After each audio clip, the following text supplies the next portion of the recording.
episode 5. Sunshine Tribe. You don't need to be quiet. You can talk in a normal voice. Our baby's sleeping. It's true. Well, It's a new day. And we made it through another one. that's right. Yeah. We were blessed to be here for another day. We sure were. Yeah. What do you want to talk about?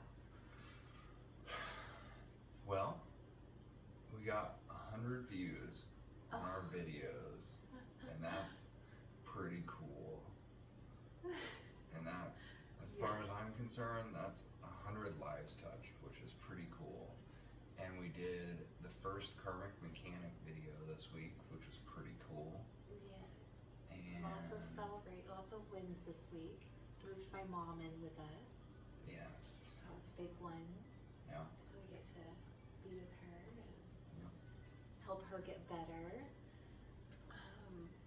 The 100 views thing, that's so funny because when we first started this, when we hit 20, we're like, oh dang, 20 people are watching.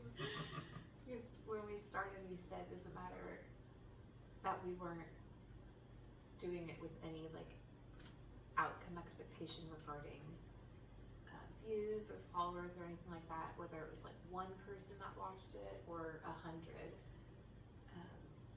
That we're doing it just because we feel called. And anyway, yeah, so Yeah. We're just sharing our world. yes. And that's pretty fun. Yes. Well, I guess we could talk about the Karmic Mechanic updates. That's pretty fun. yes. Oh, that's a great idea. Yeah. So Lots of magical things happening. lots of magical things happening. So So we I talked don't about the think letting go. So I think the last episode we were in the midst of that night. He had made the big decisions of like letting go of the car, letting go of the business. Yep. There was and the And the family member, family yeah. member. And so the very next day, was it? I'm pretty sure it was he the gets very an next email, day. so maybe we'll catch you up on that. Yes. So I got a message off of a post that I made on Nextdoor, which is just kind of how our neighbors communicate around here. And I had put a post out to help people with mechanics work. I think I've mentioned it in other videos, but I've just been doing like one car a week. I'm not charging anybody for my time. And it's kind of just to help people out and kind of spread the love a little bit. And like, my drive has been to teach people about the cars that they're driving every day because it affects their lives so deeply. And the further we get along and the more computerized everything becomes, the less and less and less anybody knows about the vehicle that they're driving, the thing that's keeping their family safe and getting them to work. And it seems important that they kind of have an idea of how to take care of things, especially being that like most of the vehicles that are coming out are like $60,000 to $80,000 now. It's a pretty beefy investment for it to just die by the time you've paid it off, just to start the process all over again. So anyway, that's kind of the drive behind it, or that was the drive behind, just like kind of educating people and Even if it was just the basics, like change the your video oil. was how to change your oil because I needed an oil change, and he taught me the last time. But then since my injuries, I probably wasn't going to be crawling into the car, so we decided to film him. Perfect opportunity to film him. Yeah. But yeah, even like teaching stuff like how to change your windshield wipers or your windshield washer fluid. Where are your fluids located? Yeah. So that you can fill up your windshield washer fluid. Right. Just basic stuff. What you know? to do It if you have a doesn't. check engine? Yeah. Yeah. Yeah. How do you run a code? Where do you go? To get, if you have a check engine light, like what do you do? Just super simple stuff. I'm sure we'll do And- like putting on a spare tire would be a good one. Yep. Also. Yeah. So there's a bunch more videos to come. We're just gonna kind of film those as opportunities arise, and that was kind of our plan. That was like the gist of what we had decided to do personally, and to like help out the local folks. But I'm only me, and I can only do like a car a week basically, which, it's a drop in the bucket, but it's something. It's 50 cars a year if you want to look at it that way, just over that. So it's something, and it helps. But I got this phone call of somebody that had seen my post, and it was a certain somebody that represents one of the larger nonprofit umbrellas in the area.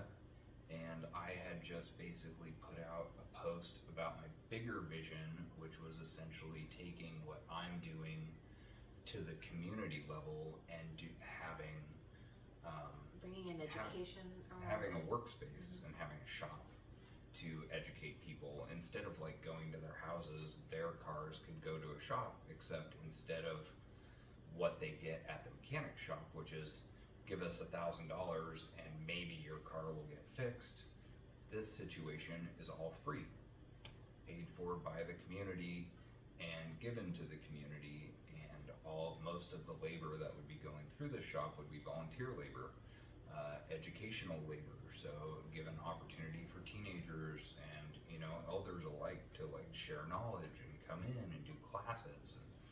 I've got all this vision, all these things that are possibilities that could happen, and basically this person that came out of the woodworks was like exactly the person that I needed to connect with in order to take this idea from the idea realm into reality realm. Apparently, and this is news to me, but we just had $20 million in federal funding come into this area for youth education, and essentially some of that money could pay for the shop space and the labor cost and the education cost and the storage cost and all the things that would come along with a space like that. It could potentially all be paid for.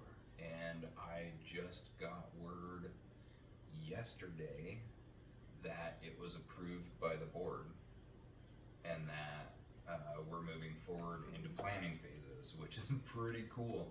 I honestly, so quickly. Yeah, I put the post out like 10 days ago. So the fact that it with got just an idea that was like born. We talk about being your truest authentic self, and when you act in alignment with that, the universe does the work for you. Everything comes to you. You don't have to effort so hard, right? So he was challenged with, am I willing to let go of this old thing that I was pushing, so strongly for, but like wasn't exactly working, versus basically he just puts a post out and says, these are my thoughts, this is my idea. And he really was just looking for feedback from the community. He didn't even like put the post up there with intention of moving it forward. This was like in his brain, like 5 to 10 year plan kind of thing. He's just like, would this be something the community's interested in? Anyway, boom, he's in alignment. The right person sees, that's dialed into everything he needs, which is like an amazing nonprofit umbrella to establish. He doesn't even have to register because he can operate under this pre-existing thing. He also can choose to operate on his own if he wants to. Obviously, that's like, up to him. Getting into the nitty gritty. But my point is like every aspect of making the funding, the location. Another thing, I'm sure I'll like put it back to you to talk about, is the Olympic Angels, really worthy nonprofit program talking about on this podcast. Anyway, we talked about the lady he ran into. Oh yeah, and then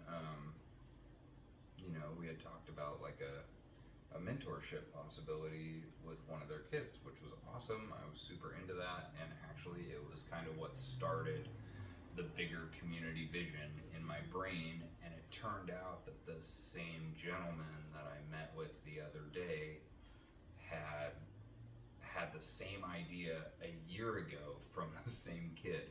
So he ran across the same kid a year ago, and it kind of inspired him in the same way. He just didn't have the mechanical knowledge to really like see it through.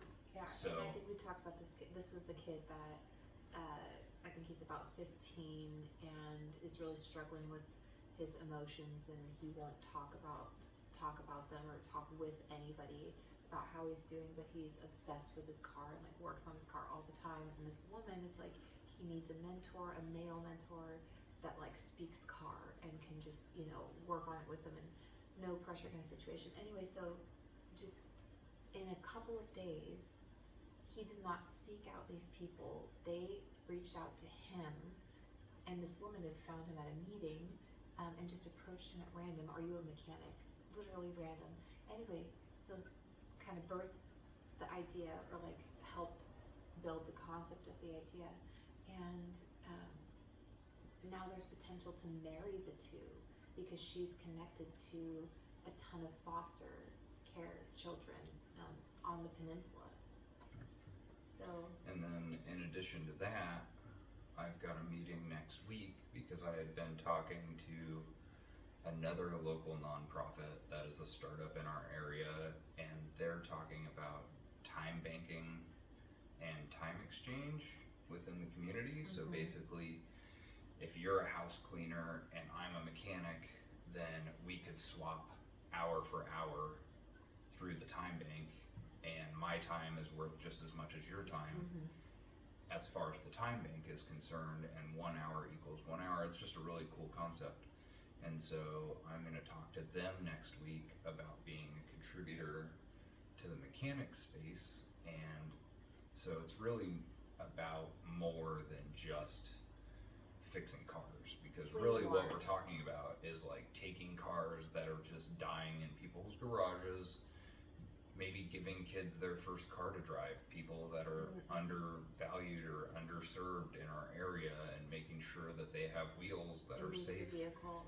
And you know, the education aspect, we've got a couple of trade schools in the area, but to most people they're a little bit out of reach, and it costs a lot of money to go to those trade schools. And as far as I know, they don't really have like a solid scholarship program like established, because there's really just not a lot of structure, like financial structure, that exists for trade schools. So there's some partnership possibilities that exist there as well, to kind of farm out, as well as you know, farming out like future skilled labor to the mechanics in the area, because a lot of them feel just kind of buried. There's so few shops, and there's so few mechanics, and there's so many cars. So to alleviate, you just kind of like take the pressure off a little bit, take some of the simpler stuff completely out of their arena so that they can just focus on the really serious stuff, and then take the kids or the people, not even just kids, because I would like to just keep it open to the public, kind of whoever wants to learn, and send them back out into the community with this whole new set of practice skills. And whoever wants to teach, there's an element here too of like, you know, having a skill set and wanting to share that, so you know, it not just being Brandon, but potential for people that know and love cars to come and share your knowledge. Yeah, be cool to have like a little coffee shop in there or something, so people could just hang out and watch behind the window or whatever. I'd be down with that, you know, or a music space, that'd be cool. Of course. But you know, the possibilities really are pretty endless as far as community spaces go. There was another aspect that I was thinking of just now, but I lost it. It'll come back to me. Yeah. Anyway, super cool, super exciting. Yeah. We live in such a cool area with such cool humans. We're very blessed. It's a very creative town, and although it's a small town, everybody is really, I mean, at least this is our experience, has been really supportive of other people, and there's lots of nonprofits, lots of small startups, and I think from a business mindset, yeah, Mhm. the town is pretty supportive. Although it's not the easy. It being a small town, it's certainly not the easiest to survive economically in that regard. It's expensive. Yeah, and We live on the water, so a lot of people want to live here. Mhm. And so, but because of the small population, I think last I checked anyway, 75% of our population is over the age of 55. And so a lot of our population is aging out, and there's just not a lot of It's kind of a opportunity retirement for community. youngins, Mhm. and there's not a lot of jobs because we're small. Mhm. And so, if you're younger, you kind of end up either innovating and finding a creative way to make the money, or you don't live here, or you live here but you commute to work and you don't work here, Mhm. which is pretty common. Or you end up being a service worker, which is 15-20 bucks an hour, but you're not going to be able to keep your head above water working a single job in this town for 15 bucks an hour. Not unless you're with the hospital or like a first responder. Yeah, but that's not 15 bucks an hour. No, that's I'm just saying that's the only like job opportunity wise. Yeah. That's what's available Yeah. here. The rent has been hiked pretty high. It's just it's a tough market. So And really everywhere. yeah, putting a couple more jobs on the market's pretty huge around here, and the fact that we've got such cool community support to potentially be able to do that is pretty amazing. So it's been a cool week, It's been an awesome week. and it just kind of keeps we're feeling the build. Things are happening, and we're just kind of in family mode right now, and Yes. watching things build and making it to the meetings and Yep, and one step at a time, just like being present, because at least for me, as all of these pieces start moving and a major part of the message has been to slow down and to be in body, because that's where everything happens. That's how you draw everything to you. So it's like, for me anyway, for me personally, I'm maybe not struggling with, but working on as things are coming up and things are happening. I guess you could say we're busy, but how do I maintain this like slower pace that I could still be present, participate in life, have things going on, but how do I do that without feeling like I'm in that hustle bustle? yeah. And for me, it's really just been about being present, being intentional with like resting and taking 5 minutes to put my face in the sun, and because you just don't want to get lost in the go of things, because I think all this stuff is happening for us because we're in, we've worked really hard over the last couple of months to like heal our bodies, to slow down, to listen. But it's exciting to be in the new energy of like things starting to pick up also. I just don't want to lose, Well, I the had balance. this really interesting conversation with, I think I was talking to somebody in my Rotary group, and this was like a couple of months ago. But we were talking about how absolutely like crazy life is right now and how busy people feel. And somebody made a remark about, it would just be nice if like people could be a little more cohesive or get along better or something like that. And I just kind of said, if people could just like kind of find their happy place, it'd be a little bit easier for people to come together and find a common ground, because they wouldn't be so overwhelmed all the time and so stressed out. And he said something to me along the lines of like, yeah, well, how would you even manage to do that? Look at everything that's going on around you. And I looked at him and I said, it's interesting that you say that, because I was just thinking about it the other day, and when it really boils down to it, the secret to like being calm and happy, even when you're crazy busy, is just to do one thing at a time. Right. And not 7 things, because And actually, there's scientific studies out there that say that by the time you get to the third thing that you're doing at the same time, each one of those processes, you're only running at 8% efficiency because your brain can only focus so much, because our brains are only built to biologically focus on one thing. So if you're driving and texting and screwing with your radio, you're driving that car at 8% efficiency. Which, if you ask me and I'm your neighbor on the road, that's going to piss me off. I want you to be running at better than 8% efficiency if I have my child in the car and I'm driving around next to you. So I would appreciate if, like, you were just doing the one thing and you did the other things before you left your driveway. Okay, high horse over like Mr. Music Man doing something. Okay, how many of us in reality do actually do the one thing and focus? I know, like, ADHD brain over here, I've got like 20 tabs open all the time of all this like background stuff that I have going on, so I really need lists. That helps me, but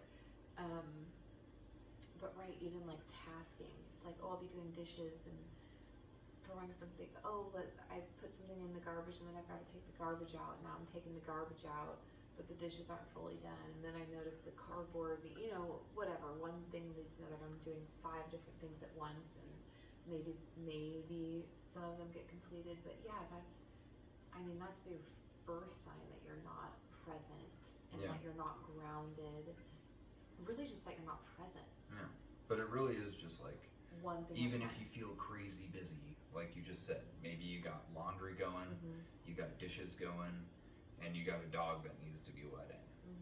And like, all those things are happening at exactly the same time. Let the dog in because that thing is pressing. Then pick up the dishes, but only focus on the dishes and do them from start to finish. And if something tries to interrupt you, push it off to the side, put it onto the list, and continue the dishes and finish them. Checked off the list. Then go do the laundry and switch the laundry over. That's checked off the list. And you're just like, if other things come up while you're checking things off the list, they get tagged onto the back end. But don't let them like interrupt that one thing that you're doing, because the more interrupt that you have, the less things actually get fulfilled on the front end. That's the thing that makes you feel crazy, is because you're getting, okay, I'm gonna get 50% done with this thing, I'll come back to it later. Your task list never gets shorter, and it just gets longer and longer and longer, and then you feel less and less and less successful about what you're doing. Right. Like me personally, I would rather just be like, I'm not gonna do the laundry today because I already know my schedule's full, so I'll start that tomorrow. Right, so you don't have a half open task. Yeah. But that's just me. Yeah, All I'm saying is, I feel like, called out a little bit. however you feel is appropriate to best do it for you. It's kind of like the sit quietly for 3 to 5 minutes a day. It's really, really difficult for a lot of people to sit with themselves quietly for a few minutes a day. It's tough. It is great advice on, right, when it's that things don't ever have to be going fast. Like, you know what I mean? Like when the pace seems to be picking up, or your plate seems more full, your pace doesn't have to change. That's like kind of what I'm digesting. Yeah. Like, no matter how much is on your plate, you don't have to put 10 things in one day. You can say, my full plate every day is 5 things, period. And I'm gonna prioritize could be that. One large task. Right, you choose. Whatever. Exactly. It could be one large task, 2 things, but that, to not be fitting so much in and overwhelming yourself so that you can do the things presently. And so even like, you don't feel like you're rushing in the car. Like, you don't have to rush somewhere. There's time to do things. So yeah, just to maintain a slower, more present pace, because the rushing gets us out of our body, and then we're focused on the thing versus, being embodied in our guidance system. one of the things that has really helped me is I'll finish a task and then like in between that and the next task, like just stop and take a deep breath. I try to follow that rule. But I notice that when I'm just going task to task to task to task, by the fourth or fifth one, I start getting really stressy and like it just helps to stop, take a deep breath, and then move on to the next thing, ready. And just a reminder that we're meant to follow the joy, follow the excitement, and so, and I can hear somebody who's watching this like in the future saying, "Oh yeah, laundry's exciting," or like, "How is laundry exciting?" But it is perspective, right? Like, laundry is a part of life that we have to do constantly, unless you're lucky enough to be able to pay somebody, whatever. But right, like, how do you make that a joyful experience? And but you get to decide how to like turn your everyday, like feeding ourselves. Is that a chore or is it like fun and a blessing? How do we do things where we're still finding joy in our existence in our life? You know, I like to do the dishes by hand. I know I'm super weird, but we have this whole thing in our house about the dishwasher, and I hate dishwashers. But we have gone back and forth on it so many times, and I don't know if I'm like just a weirdo out in the world, but I like doing dishes by hand. I think it's faster and more efficient. You're done, and you don't have to think about it anymore. There's just like, also there's like a meditative process to it. Like like I said, I like to do one thing at a time. I'm not doing dishes and like 7 other things. I'm standing at the sink and I'm knocking the dishes out. I get to spend some time like meditating and just kind of like enjoying the process of doing some dishes. Doesn't take a super long time. Usually do it a couple of times a day, but it's like, it's something that's super repetitive and it doesn't take a lot of energy or effort that I find to be kind of relaxing. And there is no problem with like finding something super mundane in your world that just kind of like centers you. Right, intention, prioritizing things that make you happy, that bring you, into your grounded space. Yeah. So for a lot of people, I've met with this really beautiful woman named Rose Wild this evening at the car shop, and she was just such an amazing woman. She was so connected to the earth. She could feel the living being in all the living things, trees and everything that is the earth and that is alive. She's just so cool, and she even like would go outside and walk in the snow barefoot to reconnect with the earth in that way. And she's like, and how fascinating it was. I realized that the extreme cold feels the same as hot temperature, that like burning, that burning feeling. And she just was like overjoyed with that, like mirror or synchronicity with the, fire and ice. Anyway, but for her, like walking in nature grounds her, brings her joy. So it's like every day doing something.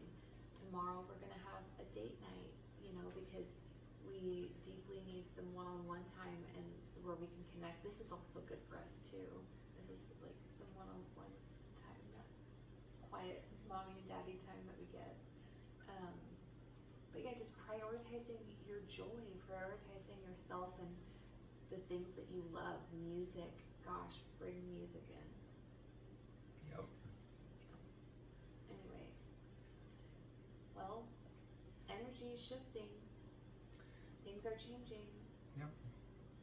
It is. Stay positive, stay grounded. Stay positive. I love the idea of taking your shoes off and going outside. We are all electrical fields. Our bodies are constantly generating electricity. It interacts with the planet that you find yourself on. And if you have a hard time grounding, you can take your shoes off, because your shoes are going to interrupt that ground between your body and the earth. Even if it's snowy or rainy outside, just take your shoes off, go walk around outside for a little bit, preferably in some grass. Try not to be on concrete or asphalt. That's not really going to help. But go out in something natural and put your feet in the grass and just kind of wiggle your toes a little bit. And I think you'll be surprised at how much that helps. It's really super simple. It doesn't take a super long time, but it'll kind of reconnect you a bit and get your head in a better space, especially if you're feeling like really negative or down, a little bit depressed. Mm-hmm. So can dancing or even just shaking, like I know that sounds so weird, but just Oh yeah, we shake it out all the time. Standing up and just your whole body shaking it out. It's like a super quick nervous system reset, like getting the body ground, whatever. Or if you just feeling anxious or whatever it is. Yep. That's helpful. Yeah. Also put your face in the sun every once in a while, I was thinking that myself. Yeah. Yes. That'll That's help. my favorite. A little bit of vitamin D. I'm definitely one who lives in like this chakra area, meaning I'm kind of like, I'm very airy, like idea driven and spiritually connected.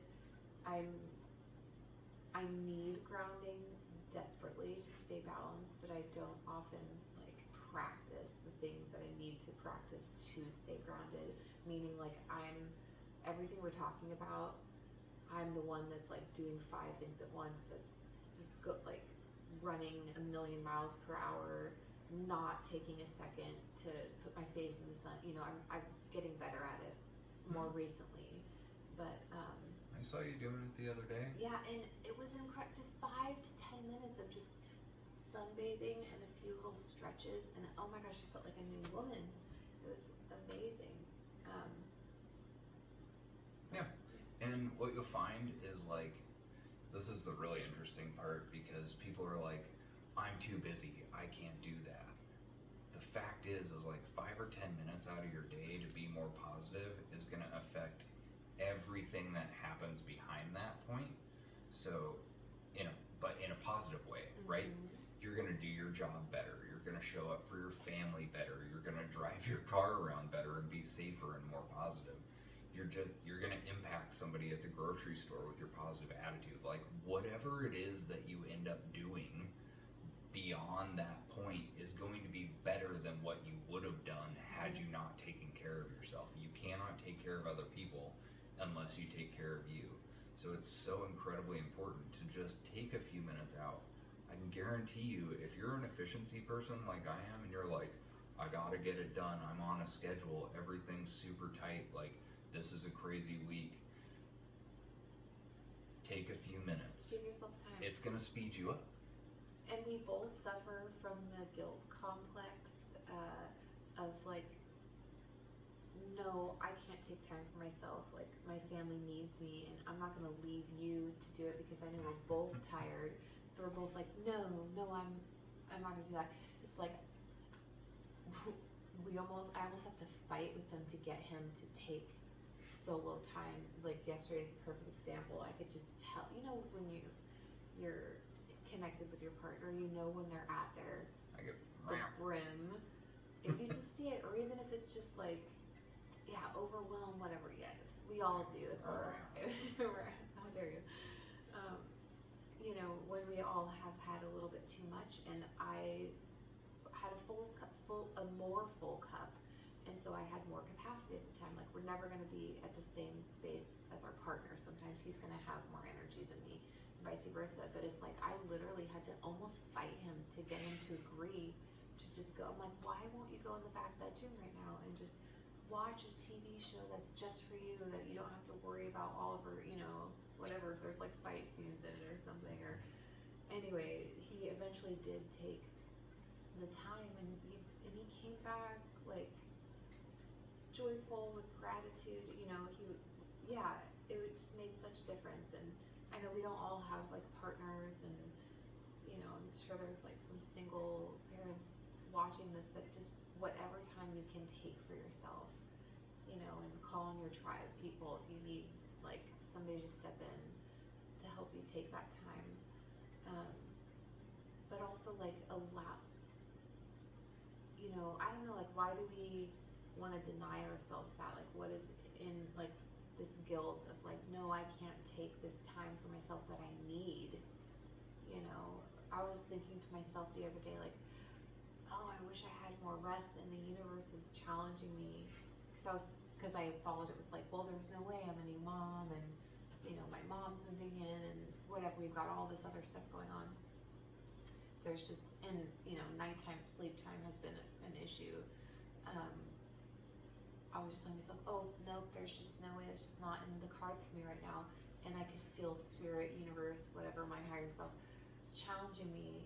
Well, I'm preaching all this thing about like we create our realities. So that's a belief system in my brain. I don't have time to rest. Well, I realize I have all the time to create time to rest. There is no reason in my day, as busy as we are, that I can't take, well, and especially with my injuries, like I haven't been really good at it, but so I'm not saying I'm doing it yet, but like taking 20 minutes throughout the day, even just 20 minutes. Why can't, how many hours, like in a real, like let's just say 8 hours. I know obviously there's more hours in the full day. Let's just say like 8 working hours.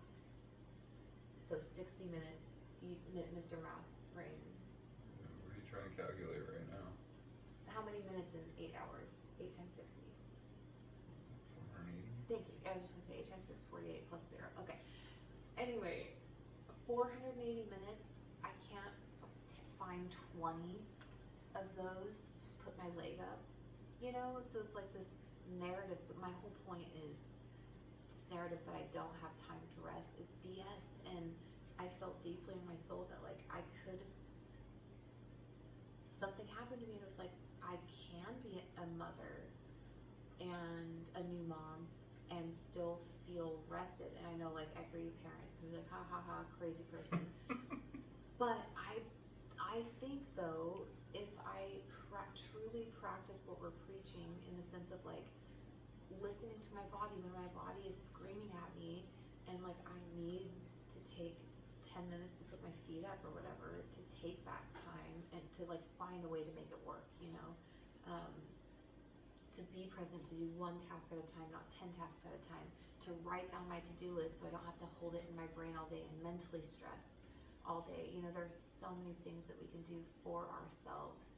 The shower reset, you know, like water.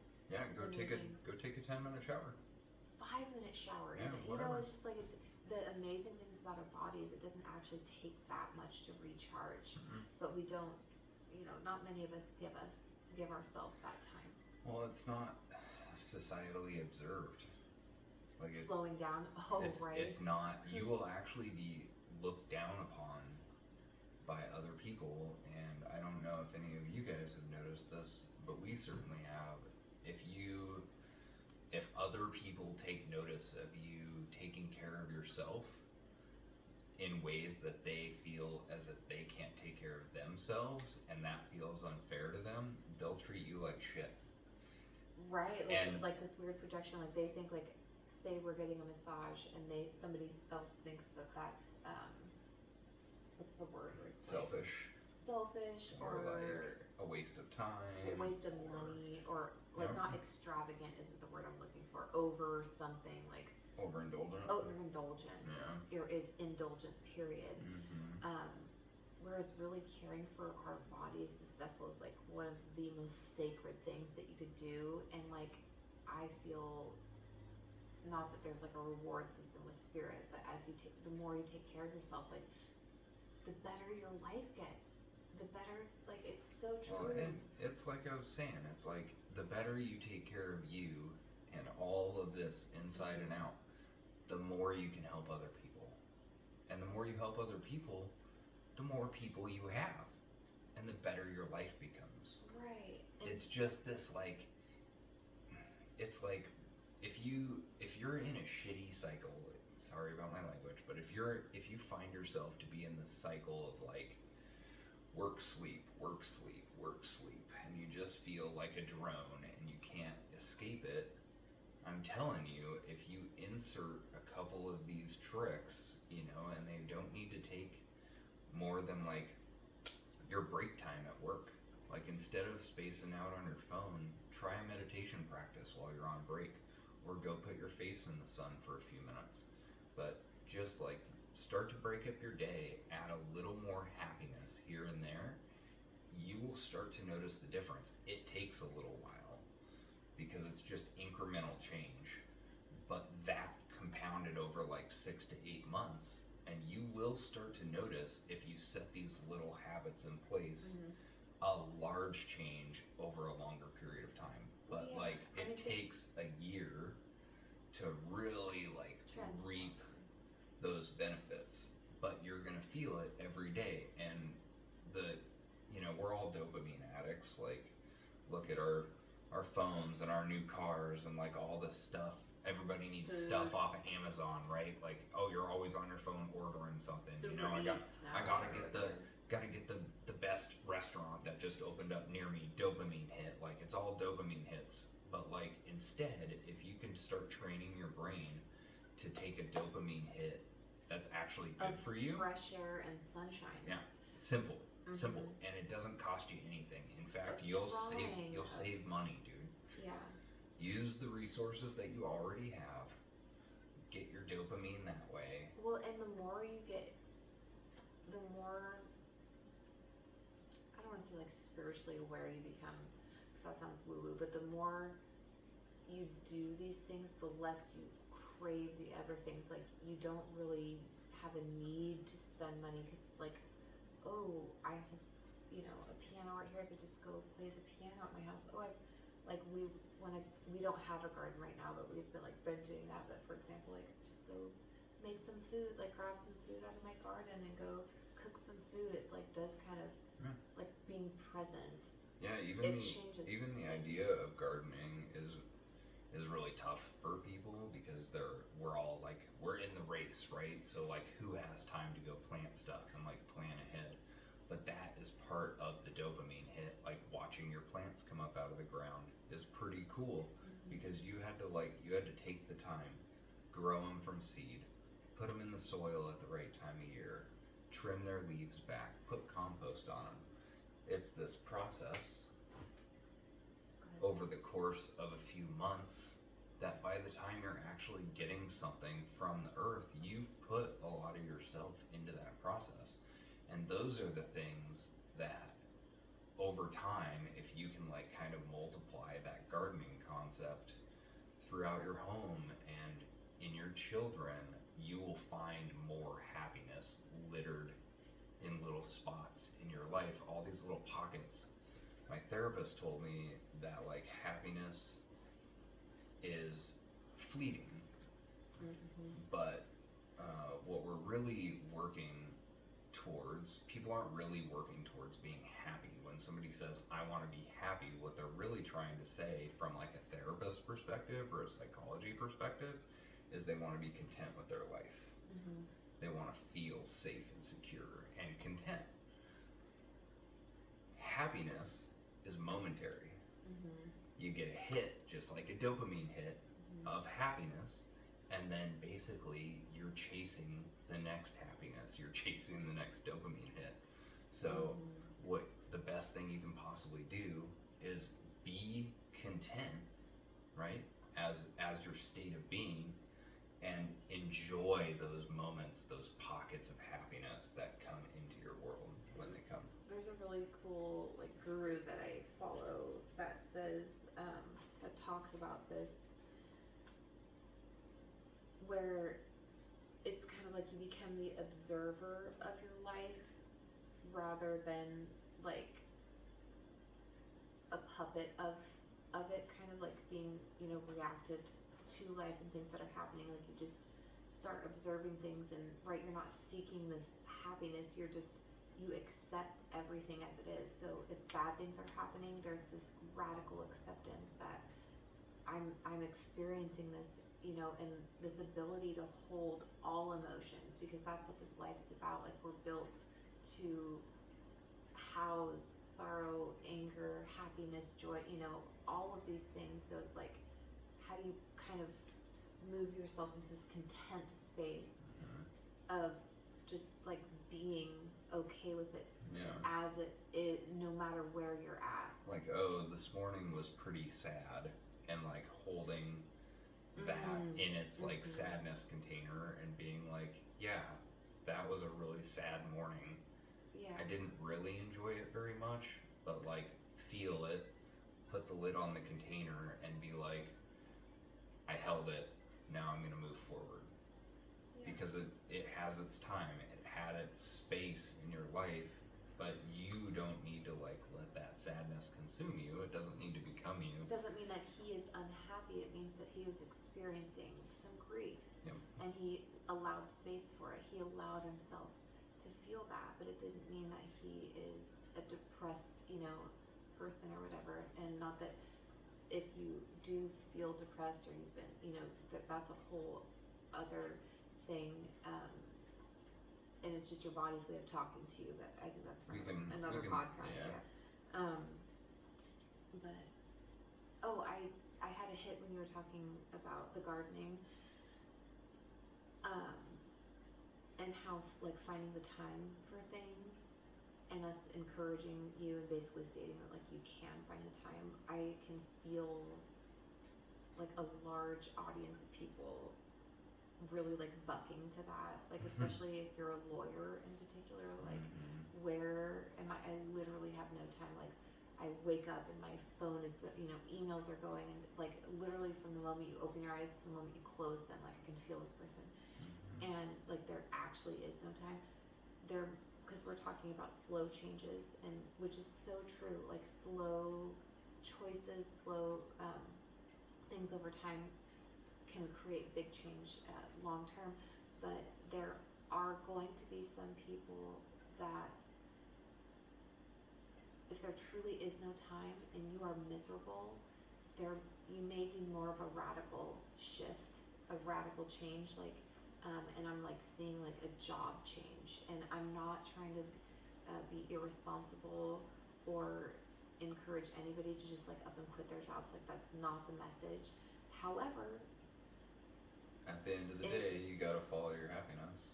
Yeah, there are some instances where if you find yourself in a circumstance in life where it's like there is no out, this doesn't feel like nothing, it's taking from you, it's draining you, it's not bringing you any joy, there may need to be a radical change and shift and a clearing out so that you can move into something that allows for you to breathe, basically. Yeah. I'm a big proponent of therapists, personally. And if you're like having a hard time, making a sound decision and you're worried about whether it's a responsible decision for you or not, go and sit down and talk to somebody for a while, especially if you're struggling with feelings of unhappiness. Like it's important to be able to talk to people, and therapists are confidential, and especially unbiased. If you're feeling like you're dumping on people around you. I'm a huge proponent of just like go talk to somebody. They can't tell anybody what you tell them, and you don't have to carry that stuff around with you anymore. You just get to set it down in their office and somebody listen to you, and then you get to go about your business. And once again, with like small doses, but like over the course of time, it makes a really, really big difference. And then your friends and family don't get that like cascade of emotion that you've been storing up inside of yourself. That has all been left in your therapist's office. They will start to notice a difference. It makes a huge difference. Yes. So yeah, lifelines. We all need tribe. We all need a support system. I know that we live in a world where like social media is supposed to connect us, but it really in ways like isolates us more than ever from each other. And I just really encourage everybody to find like real face-to-face human interaction, connection, support, feedback. Does dialing a phone give you anxiety? You need human-to-human interaction. Yes. I mean, yeah. Anyway. Yeah, I know. Yeah. Most people, yeah. We're texters I these know, days. but We gotta For we sure. gotta get Yeah, back. pick up the phone. Yes. We gotta get back to talking to each other, guys. Yeah, I agree. It's important. That's part of why we're doing what we're doing. This is just a conversation, Just a conversation. but we're happy to have it. We love sitting here. Yeah. It's actually been really fun for us, so we appreciate you guys watching. Yeah. And like and subscribe. I guess we should say that now Yeah. if you haven't yet. yeah, we every clearly little still bit don't helps. really know what we're doing here. Yeah, no, But, we're doing stuff. But that's right. Like and subscribe. Yeah, that's right. And you know, we'll probably be back within the week with more words of encouragement. But Yes. Maybe we'll put some music on here. Maybe I'll like sing Yeah. it with you. yeah, We'll see. there you go. Wow. All right. All right, everybody. Till next time. Till next time. Toodaloo.